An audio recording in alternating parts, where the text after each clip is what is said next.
जोहार, नमस्कार। और आप देख रहे हैं पेज 3 डिजिटल। पिछले दिनों में देखा होगा कि दो समुदायों के बीच जो है आपस में तालमेल नहीं मिल रहा झारखंडियों के बीच। हालांकि दोनों समुदाय जो है झारखंड के मूल निवासी है, जो 1932 के खतियान को लागू करते हैं उसमें भी फ्लो होते हैं। लेकिन इन दोनों समुदाय के बीच जो है काफ़ी दिनों से मांग को लेकर और विरोध को लेकर जो है काफ़ी कुछ ठीक नहीं चल रहा। उन्हीं के बीच जो है यूट्यूबर अमित कुमार महतो को, जो धनबाद बलियापुर के रहने वाले हैं, उनको कल पिछले दिनों में देखा होगा वीडियो सोशल मीडिया में कि झारखंड पुलिस और बंगाल पुलिस और यहाँ के रांची पुलिस जो आते हैं उन्होंने उनको गिरफ्तार कर लिया। और उन्हीं के हमारे साथ जेल कैंप के केंद्रीय सचिव संतोष कुमार महतो हैं, जिन्हें पूरे झारखंड फायर ब्रांड नेता के नाम से जाने जाते हैं। और आइए हम मिलते हैं, क्या कुछ कहेंगे कि अमित कुमार महतो को जो पुलिस गिरफ्तारी किया है, कुछ अभद्र भाषा का प्रयोग करने से क्या सही है क्या गलत है, उन्हीं सभी मुद्दों के बीच हम आज संतोष कुमार महतो से मिलते हैं। आइए। जोहार संतोष दा। जोहार। कल एक झारखंडी यूट्यूबर अमित कुमार महतो का झारखंड पुलिस बंगाल पुलिस दोनों मिल के जो गिरफ्तार कर लिया और उन्हें जेल भी भेजा दिया गया, इसको आप किस रूप से देखते हैं? प्रशासन काम करती है और कुछ परिणाम देती है तो पब्लिक को प्रशासन के ऊपर भरोसा होता है। लेकिन कम से कम हमारे पास में 20 ऐसे पेंडिंग केसेस के लिस्ट हैं जो ST/SC थाना में है, जिसमें पहाड़िया जनजाति के, असुर जनजाति, बिजोहर जनजाति के लोगों ने केस किया है। अन्य शोषकों समाज के प्रति, या फिर बिल्डर किसी ने उनकी ज़मीन हड़प ली है, किन्हीं ने उनके माताओं बहनों के साथ में दुर्व्यवहार किया है। ऐसे करीब करीब 20 हमारे पास केस हैं, जो चाहे तो मैं आपको व्हाट्सएप पे दिखा भी सकता हूं, जिस पे ये कहा गया है कि संतोष दादा देखिए ना, ये ST/SC थाने में 2010 का पेंडिंग केस है और केस करने वाले भी कोई आम आदमी नहीं है। कुछ सामाजिक अगुआ हैं, कुछ सामाजिक कार्यकर्ता हैं, कुछ मानवाधिकार के कार्यकर्ता हैं। लेकिन 2010 का पेंडिंग केस अभी भी ST/SC थाना से रिजॉल्व नहीं हो पाया है। फिर भी प्रशासन अगर मुस्तैद हुई है, कार्रवाई अगर कर रही है, कुछ लोग अगर भ्रामक चीज़ें फैला रहे हैं उनको पकड़ने का काम कर रही है, तो ये बढ़िया कदम है। प्रशासन को ऐसे ही मुस्तैदी से काम करना चाहिए और न्याय दिलाने का काम करना चाहिए। रही बात कि आप एक यूट्यूबर को पकड़ लेते हैं, SIT गठन करना पड़ता है आपको, जिसमें बंगाल पुलिस शामिल रहती है और तमाम लोग शामिल रहते हैं और पकड़ लेते हैं, बहुत अच्छी बात है। लेकिन वो यूट्यूबर वीडियो कहाँ बना रहा था?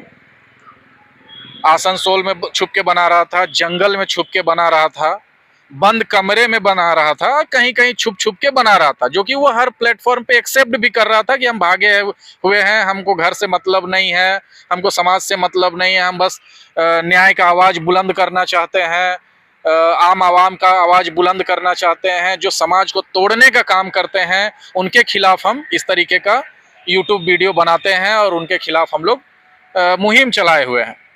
लेकिन वैसे लोगों को भी समाज को चिन्हित करना होगा जो सरेआम प्रशासन की मौजूदगी में, जहां बोकारो पुलिस रहती है, रामगढ़ पुलिस रहती है, लोहरदगा पुलिस रहती है, सरायकेला की पुलिस मुस्तैदी से रहती है, और यही पुलिस उन लोगों को जो राजद्रोह का काम कर रहा है, अगर आप राज्य की बड़ी आबादी के बीच में कट्टरता फैला रहे हैं, शत्रुता फैला रहे हैं, आग में घी डालने का काम कर रहे हैं, तो क्या उनके ऊपर कार्रवाई नहीं होनी चाहिए? लोग कहते हैं कि भाई आपको अगर ST/SC का एक special prevention and atrocity act अगर आपको मिला हुआ है, तो उसका इस्तेमाल आप अपने ज़मीन को बचाने के लिए करते, आप अपने ज़मीर को बचाने के लिए करते, आप अपनी अस्मत को बचाने के लिए करते, आप अपने माँ पिताजी भाई बहन समाज में जो शेड्यूल ट्राइब के लोग हैं, जिनके साथ घिनौनी हरकतें हो रही है, जिनका जो है सरेआम हत्या कर दिया जा रहा है, जमीन लूट लिया जा रहा है, उसके खिलाफ अगर ST/SC थाने का सदुपयोग किया जाता तो ये और स्वागत योग्य है। इसका हम लोग ये करते हैं कि ऐसा होना चाहिए, ऐसा हम लोग उम्मीद करते हैं। लेकिन कहीं आप उलाहना दे रहे हैं, कहीं आप समाज के किसी एक वर्ग को उकसा रहे हैं, और उसी उन्माद में, उसी वैमनस्य में, वही शत्रुता की भावना में कोई आपको व्यक्तिगत रूप से टारगेट करता है, तो किसका अपराध बड़ा है? आप पूरे समाज को गाली दे रहे हैं, पूरे समाज की माँ बहनों को गाली दे रहे हैं, पूरे समाज के लोगों के ऊपर चुनौती कर रहे हैं, पेश कर रहे हैं कि भाई आपने अगर माँ का दूध पिया है, मैं ये कहना चाहता हूँ कि माँ का दूध चाहे जानवर है, चाहे आदमी है, चाहे बैकवर्ड है, चाहे फॉरवर्ड है, चाहे शेड्यूल ट्राइब है, चाहे ट्राइब है, ठीक है, सभी लोगों ने माँ का ही दूध पिया हुआ है। जो लोग किसी के माँ के दूध के ऊपर सवाल उठा रहे हैं, क्या वो अपने बाप का दूध पिए हुए हैं क्या? ये सब बहुत बहुत मतलब घिनौनी बातें हैं, बहुत ओछी बातें हैं, और इस स्तर पर जाके राजनीति करने का हमें समझ में नहीं आता।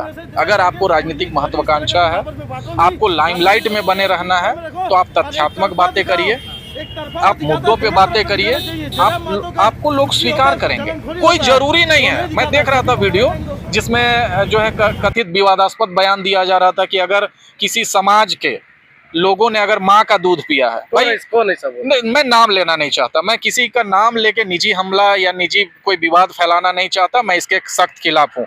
मैं संतोष महतो हूँ, जेल कैंप पार्टी से हूँ, सामाजिक अगुवा हूँ। जिस भी चेहरे से आप मुझे देखना चाहते हैं देख सकते हैं। मेरे लिए अमित कुमार महतो भी बराबर है, मेरे लिए अमित मुंडा भी बराबर है, मेरे लिए अमित मांझी भी बराबर है, मेरे लिए अमित उरांव भी बराबर है, मेरे लिए अमित शर्मा भी बराबर है, मेरे लिए अमित मिश्रा भी बराबर है। मेरे लिए कोई भेदभाव नहीं है, ना तो जाति का भेदभाव है, ना धर्म का भेदभाव है, ना संप्रदाय का भेदभाव है। हम किसी भी आदमी को मुसीबत में अगर घिरे हुए देखते हैं, वो मेरे पास मदद के लिए आता है तो हम उसकी मदद करते हैं, यथासंभव उसको सामाजिक हो या फिर लीगल हो, किसी भी तरीके से हम उसको मदद करते हैं। मैंने अमित मुंडा को भी समझाया। अमित मुंडा जो है वो शारीरिक रूप से भी मेरे से दुर्बल है, चाहते तो हम उसको बहुत अच्छे से कूट सकते थे, बहुत अच्छे से उसको सबक सिखा सकते थे, लेकिन मेरा कहना है कि आप टीनेजर हैं, आपने अभी दुनिया देखा नहीं है, आपको लीगल इलीगल, सामाजिक सौहार्द, भाईचारा क्या है, झारखंड का इतिहास क्या है, झारखंड में जनजातीय लोगों का क्या इतिहास है, यहाँ के मूलवासी आदिवासी किस तरीके से कंधे से कंधा मिलाकर झारखंड राज्य के अलग आंदोलन का जो है वो किए हैं, इसको हम लोग समझते हैं, हमने पढ़ा है, हमने समझा है। इसीलिए हम लोग शत्रुता फैलाने का काम कभी भी नहीं करते हैं।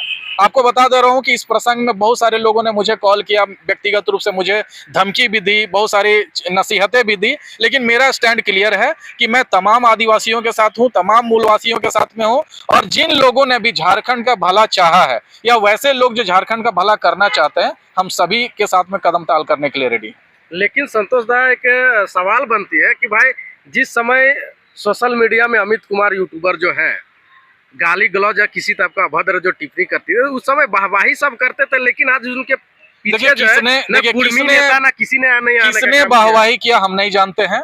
हम ईमानदारी से बता रहे हैं कि जब हमको उसका नंबर उपलब्ध हुआ, हम उसको कई दफ़ा फ़ोन किए, एक बार वो हमारा फ़ोन भी पिकअप किया, फिर हम उसको समझाने की कोशिश किए तो वो बोला कि भैया अभी हम थोड़ा दूसरे काम में व्यस्त हैं, हम आपको बाद में कॉल करेंगे। उसके बाद कई दफ़ा हम उसको फ़ोन किए लेकिन फ़ोन पिक नहीं हुआ। हम समझाने का प्रयास सबको करते हैं, हम अमित मुंडा को भी समझाने का प्रयास किए हैं, हम अमित महतो को भी प्रयास किए हैं, लेकिन हम अभी भी उस बात पर कायम है कि आप अगर सामाजिक सौहार्द बिगाड़ने का काम कर रहे हैं, आप किसी जाति वर्ग, जनजाति वर्ग के खिलाफ अगर टारगेटेड बयान दे रहे हैं, तो हम इसकी सबसे ज्यादा कड़ी भर्त्सना करते हैं, कड़ी निंदा करते हैं, और इस लेवल के बयान के हम सख्त खिलाफ हैं। चाहे वो बयान देने वाला कोई भी समाज का हो, कुर्मी समाज का हो, चाहे सरकारी आदिवासी समाज का हो, किसी भी समाज का लोग अगर सामाजिक सौहार्द बिगाड़ने का काम कर रहे हैं तो उस तरीके का नेतागिरी का हम समर्थन नहीं करते हैं, उस तरीके का राजनीति का समर्थन नहीं करते हैं, इस तरीके के किसी ओछी हरकत का हम समर्थन नहीं करते हैं। लेकिन सवाल यहाँ उठता है कि भाई यूट्यूबर अमित कुमार ने कुर्मी के पक्ष में